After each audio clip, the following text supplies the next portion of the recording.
So can a woman have it all? Of course. Yeah. Why not? Why not? And like I said, everyone's circumstances are different. So, I mean, there was a lot of debate about this, the question you asked when the New Zealand Prime Minister resigned and said that she just had it. And hats off to her for saying that she couldn't take it anymore and just wanted to step back. That's fine. That's her choice. She's done her thing. So you have to know what is right for you.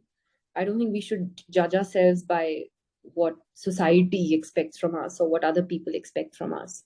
We should do what we feel is good for us. So I think in that sense, one has to be very clear-headed, because I think somewhere when a woman believes that she can have it all, she's taking on a lot more than she can probably handle.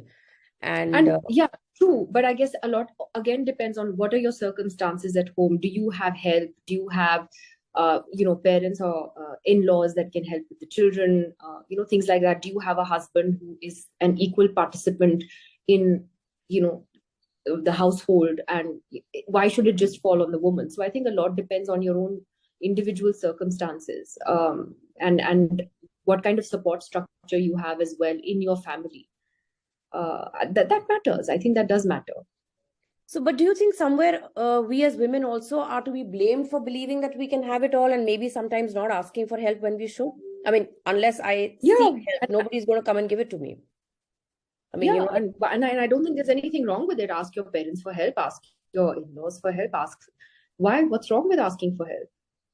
I think again, it depends on your circumstances. Like I said, this friend of mine who worked these 12, 13-hour days in this high-powered position in NDTV, brought up 2 boys. She had, she has a husband who's sort of very much a active sort of participant, and they share the household work together. They've made sure that one of them was always there for the boys at home, things like that. So they worked it out, and I think it worked really well for them. But this other friend of mine, she was the one who left her job to raise the 2 girls. She said, I don't have that kind of support, and I'd rather spend more time in their lives until they're much older. And then she's actually made her way back into the workspace once the girls hit their teens, because then they were a little more independent, and she's doing a lot more writing and things like that, and she's doing really well.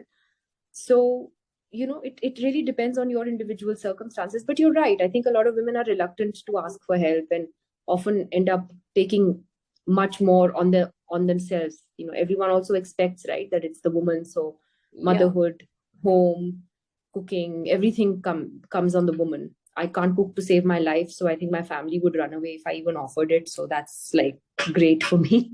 Which I think is somewhere this is just a view, and I think, correct me if I'm wrong, somewhere I feel that it is women of our generation who have tried to make it seem that a woman can do everything and should do everything, which is probably intimidating these young girls of today who feel that, I'm sorry, I can't do it all. We somewhere need to change the narrative and say that no, a woman does not need to do it all. You only need to do what you feel you are comfortable and what you can do well. Absolutely. Yeah, I agree with that. Absolutely. Because I think I'm guilty of that. I used to feel that, I can just do just about anything, but that's not true.